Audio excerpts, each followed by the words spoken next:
வணக்கங்க, welcome to JJ village cooking. இன்றைக்கி நம்ம பார்க்க போகிறது நம்மளோட ஆல் டைம் ஃபேவரட் உருளைக்கிழங்கு வறுவல். இது வந்து அவிச்சு எடுத்து வச்சுருக்கேன். நான் ஒரு 5 உருளைக்கிழங்கு எடுத்திருக்கேங்க. ஒரு பெரிய வெங்காயம் எடுத்து நறுக்கி வச்சுருக்கேன். இது வந்து ஆப்ஷன் தான், இது இல்லாமலே இதை செய்யலாம், ரொம்ப சூப்பராக இருக்கும். இப்போ இது எல்லாமே நான் ஒரு 4-5 பீஸாக கட் பண்ணிப்பேன். கருவேப்பிலை, உளுந்து, கடுகு, மிளகாத்தூள், மஞ்சத்தூள், பெருங்காயத்தூள். இந்த பெருங்காயத்தூளுக்கு பதிலாக நம்ம பூண்டு கூட நச்சு போட்டுக்கலாம். இந்த வெங்காயமும் ஆப்ஷன் தான், இல்லாமலே சூப்பராக செய்யலாம். ஸோ எப்படி செய்யலாம்னு பார்க்கலாமா?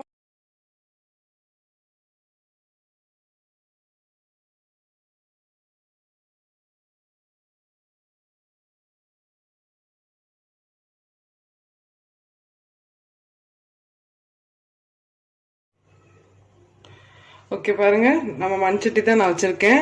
இதுல எண்ணெய் இப்போ காஞ்சிட்டு இருக்கு. நான் கொஞ்சம் கடுகு போட்டிருக்கேன். அடுப்பு சிம்ல தான் வச்சிருக்கேன். கடுகு சிம்ல இருந்து வெடிக்கட்டும்.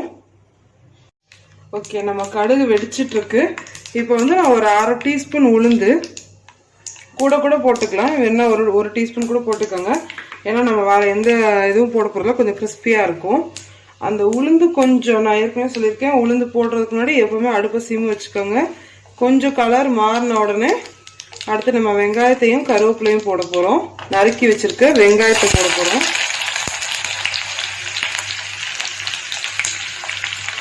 வெங்காயம் போட்டுட்டு சேர்த்து போட போகிறோம்.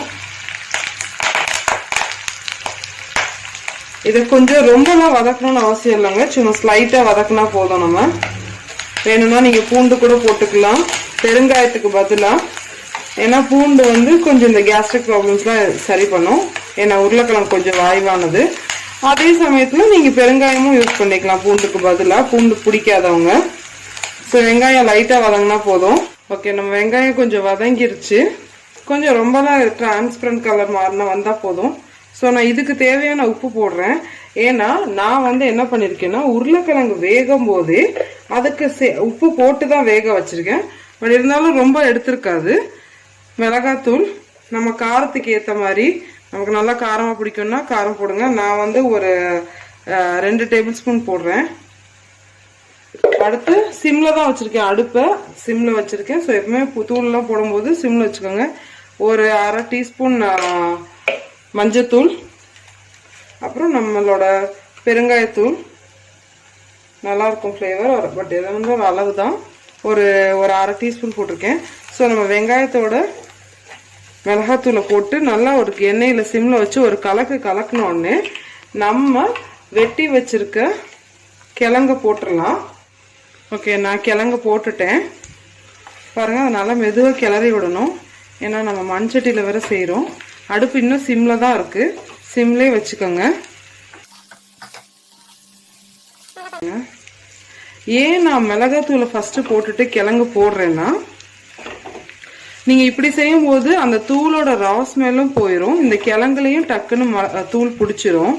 நீங்க சில பேர் என்ன பண்ணுவாங்கன்னா, உருளைக்கிழங்குல தூளை பெரட்டி வச்சு போடுவாங்க. அதுவும் நல்லா தான் இருக்கும். பட் அது வந்து ரொம்ப நேரம் ஆகும் அந்த தூள் வதங்குறதுக்கும். சரிதான், கிழங்கும் அதுக்குள்ள நம்ம கிழங்க பிடிக்க ஆரம்பிச்சு மசிய ஆரம்பிச்சிடும்.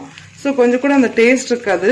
ஸோ இந்த சமயத்தில் இது இப்படியே வச்சுட்டு நீங்கள் ஒரு 5 மினிட்ஸ் சிம்ல அப்படியே போடுங்க. உப்பெல்லாம் போதுமான்னு நீங்கள் இந்த சமயத்தில் பார்த்துக்கோங்க.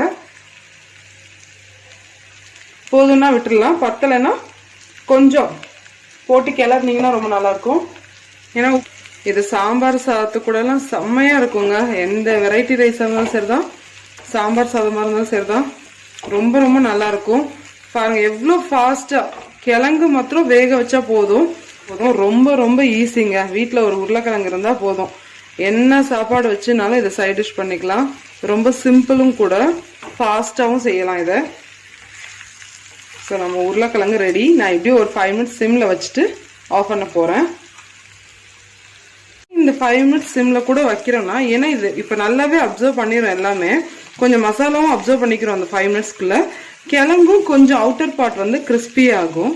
ஸோ அதனால தான் நான் அந்த 5 மினிட்ஸ் கூட வைக்க சொல்கிறேன். கிழங்கு உருளைக்கிழங்கு பொடி மாஸ் வறுவல் எப்படி வேணால் சொல்லலாம், ரெடி.